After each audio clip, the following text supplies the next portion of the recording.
ತಹಸೀಲ್ದಾರಾಗಿರ್ತಕ್ಕಂಥ ತಾಲೂಕು ದಂಡಾಧಿಕಾರಿಗಳಾಗಿರ್ತಕ್ಕಂಥ ಇತಿಹಾಸದಲ್ಲಿ ಅವ್ರದೇ ಆಗಿರ್ತಕ್ಕಂಥ ದಾಖಲೆ ಬದಲಾಗಿರ್ತಕ್ಕಂಥ ತಹಸೀಲ್ದಾರವರೇ ಹಾಗೂ ವೇದಿಕೆ ಮೇಲೆ ಆಸೀನರಾಗಿರ್ತಕ್ಕಂಥ ಕಾರ್ಯನಿರ್ವಹಣಾಧಿಕಾರಿಗಳಾಗಿರ್ತಕ್ಕಂಥ ಸರೇಶ್ ಅವರೇ ಹಾಗೂ ನಗರಸಭಾ ಸದಸ್ಯರಾಗಿರ್ತಕ್ಕಂಥ ಸೋಮಣ್ಣ ಆನಂದ್ ಅವರೇ ಹಾಗೂ ಈಗ ತಾನೇ ಲೇಟಾಗಿ ಕಾರ್ಯಕ್ರಮ ನಡೆಸಿರ್ತಕ್ಕಂಥ ಗೆಸ್ಟೆಡ್ ಆಫೀಸರ್ ಆಗಿರ್ತಕ್ಕಂಥ ಮೋಸ್ಟ್ ಆಫ್ ಗೆಸ್ಟೆಡ್ ಮರ್ತೋಗ್ತಾರೆ ಮೋಸ್ಟ್ಲಿ ನಮ್ಮ ನಿವೇದಿತ ಅವರೇ ಅಡಿಲ್ ಅವರೇ ಹಾಗೂ ವೇದಿಕೆ ಮುಂಭಾಗದಲ್ಲಿ ಆಸೀನರಾಗಿರ್ತಕ್ಕಂಥ ಎಲ್ಲ ನನ್ನ ಸಂಘಟನೆ ಧುರೀಣರೇ ಜನಾಂಗದ ನಾಯಕರೇ ಹಾಗೂ ಸಮಾಜಕ್ಕೂ ಮತ್ತು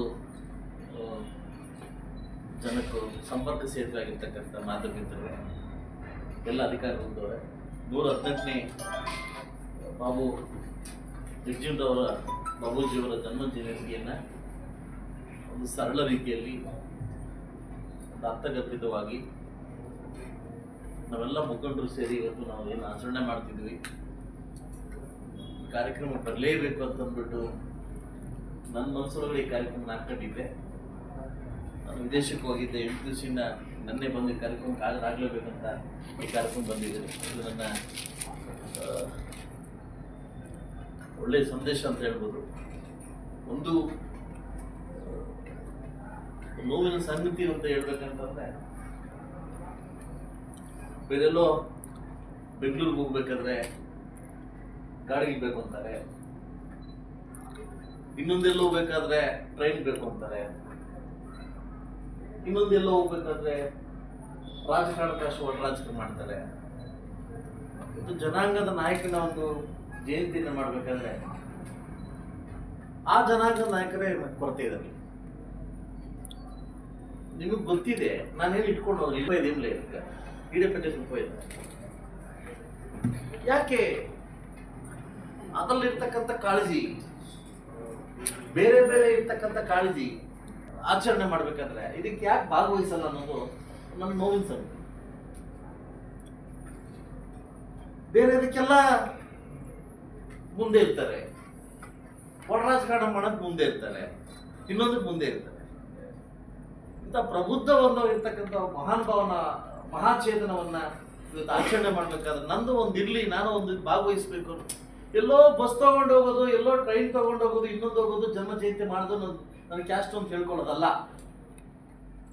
ಆ ಒಂದು ಮಹಾನ್ ಚೇತನಿಗೆ ಅಪಮಾನ ಮಾಡಿ ನೋಡ್ದಂಗೆ ಮಾಡ್ಕೊಳ್ಳೋದು ನಮ್ಮ ಜವಾಬ್ದಾರಿ. ಇದು ಎಲ್ಲ ಒಂದು ಕಡೆ ಒಂದು ಕುಂದಿತಿದೆ ಅಂತ ಅರ್ಥ.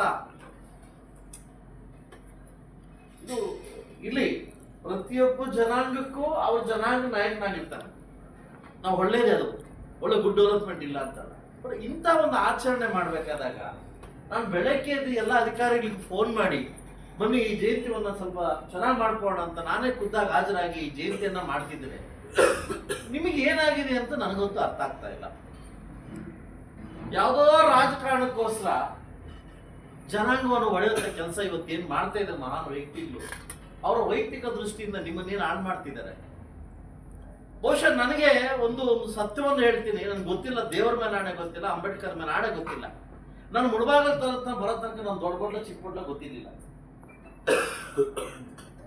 ತೇಜವರಮಣ ಮೇಲೆ ಕೂತಿದ್ದಾಗ ಮೆಕ್ಯಾನಿಕ್ ಶೇಖರ ಒಂದು ಮಾತು ಕೇಳ್ದ, ಯಾರು ಟೈಲರ್ ಶೇಖರ, ಏನ್ ಬಟ್ಲು ಅಂತ ಕೇಳ್ದ.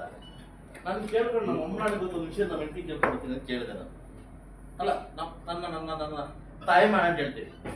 ನಾನು ಮುಳಬಾಗಲ್ ಬರೋ ತನಕ ನಾನು ಯಾವ ಕಷ್ಟ ನನ್ಗೆ ಗೊತ್ತಿರಲಿಲ್ಲ, ನಾನು ಯಾರು ಅಂತ ಗೊತ್ತಿರಲಿಲ್ಲ. ಯಾವನೋ ರಾಜಕೀಯ ಉದ್ಧಾರಕ್ಕೋಸ್ಕರ, ಯಾವನೋ ಓಟ್ ಉದ್ಧಾರಕ್ಕೋಸ್ಕರ ನಿಮ್ ಪೆದ್ಬೋಟ್ಲೋಳು ಚಿನ್ಬೋಟ್ಲೋಳು ಅಂತ ಹೆಸರಿಡ್ತಾರೆ. ಇಡೀ ಭಾರತ ದೇಶದಂತ ಕನ್ಯಾಕುಮಾರಿಯಿಂದ ಕಾಶ್ಮೀರವರೆಗೂ ನಾವೆಲ್ಲ ಹೆಸರು ಒಂದು ಅಂತ ಕರಿಬೇಕಾದ್ರೆ ಒಳ ಮೀಸಲಾತಿಗೆ ಹೋರಾಟಕ್ಕೆ ಹೋಗ್ತೀರಿ. ನಾವೇ ಸಪ್ರೇಟು, ನೀವೇ ಸಪ್ರೇಟ್ ಹೆಸರು ಇಡ್ತೀರಿ. ಇದು ಬರ್ತಾ ಬರ್ತಾ ಬರ್ತಾ ಜನಾಂಗಕ್ಕೆ ನಿಮಗೆ ಸರಿ, ನಿಮ್ ದಾಟಿಗೆ ಸರಿ, ನಿಮ್ ಹೋರಾಟಕ್ಕೆ ಸರಿ ಬರ್ತಕ್ಕಂಥ ಮಕ್ಕಳಿಗೆ ತಾವೇನು ಎಕ್ಸಾಂಪಲ್ ಕೊಡ್ತೀನಿ ಅನ್ನೋದಕ್ಕೆ ಇವತ್ತು ಪ್ರಶ್ನಾರ್ಥಕವಾಗಿದೆ. ನಾನು ಕೂಡ ಬಾಬು ಅಂಬೇಡ್ಕರ್ ಕೊಟ್ಟಿರ್ತಕ್ಕಂಥ ಸಂವಿಧಾನದ ಅಡಿಯಲ್ಲಿ ಪ್ರಜಾಪ್ರಭುತ್ವದ ಒಬ್ಬ ಶಾಸಕನಾಗಿದ್ದೀನಿ. ಸರ್ವಧರ್ಮದ ತೋಟ ನಮ್ದು, ಶಾಂತಿ ತೋಟ ಅಂತ ಹೇಳೋದು ನಮ್ಮ ಧರ್ಮ, ನಾವು ಹೇಳ್ತೀವಿ. ಅವರನ್ನು ನಾವೆಲ್ಲ ಎಲ್ಲ ಕಣ್ಣುಗಳ ಮುಂದೆ ಇವತ್ತು ಭಾರತ ದೇಶಕ್ಕೆ ಸಂವಿಧಾನದ ಅಡಿಯಲ್ಲಿ ಈ ಜಾತಿಗೆ ಬಾಬು ಜಗಜೀವನರಾವ್ ಅವರು, ಅಂಬೇಡ್ಕರ್ ಎರಡು ಕಣ್ಣಿದ್ದಂಗೆ. ಎರಡು ಖಂಡಿತಕ್ಕೆ. ಎಲ್ಲೋ ಒಂದ್ ಕಡೆ ನಾನು ಓದಿರೋ ಪ್ರಕಾರವಾಗಿ ನಾನು ಇಲ್ಲ ಅವಾಗ ನಾನು ಓದಿರೋ ಪ್ರಕಾರವಾಗಿ ರಾಜಕೀಯ ಋತುಮಾನದಲ್ಲಿ ಬಾಬು ಜಗಜೀವನರಾವ್ ಸಿಕ್ಕಿದಷ್ಟು ಅಂಬೇಡ್ಕರ್ ಸಿಕ್ಕಿಲ್ಲ ರಾಜಕಾರಣದಲ್ಲಿ. ಅವ್ರು ಶೋಷಿತರಾದರು. ನಾನು ಯಾವುದೋ ಪಕ್ಷದ ಬಗ್ಗೆ ನಾನು ಮಾತಾಡಕ್ಕಾಗಲ್ಲ. ಇಡೀ ಇಡೀ ಇಡೀ ಇಡೀ ಇಡೀ ಇಡೀ ಏನು ರಾಜಕೀಯಕ್ಕೂ ಒಂದಾಗಿ ಅಂಬೇಡ್ಕರ್ ಸೋಲಿಸಿದ್ರು. ಇವನ್ ಗೆದ್ರೆ ಇಲ್ಲಿ ಪ್ರಧಾನಮಂತ್ರಿ ಆಗ್ತಾನೆ ಅಂತ.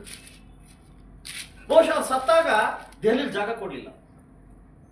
ಡಿಫೆನ್ಸ್ ಮಿನಿಸ್ಟರ್ ಆಗಿದ್ದಾಗ మన ಇಂದಿರಾ ಗಾಂಧಿ ಸರ್ಕಾರದಲ್ಲಿ ಇವರಿಗೆ ಒಳ್ಳೆ ಅಧಿಕಾರವನ್ನು ಕೊಟ್ಟರು. ಕಾರ್ಮಿಕ ಸಚಿವರಾಗಿದ್ರು, ಆಹಾರ ಸಚಿವರಾಗಿದ್ರು. ಇವರ ಒಂದು ಆದಾಯ ಬೇರೆ ಇದೆ.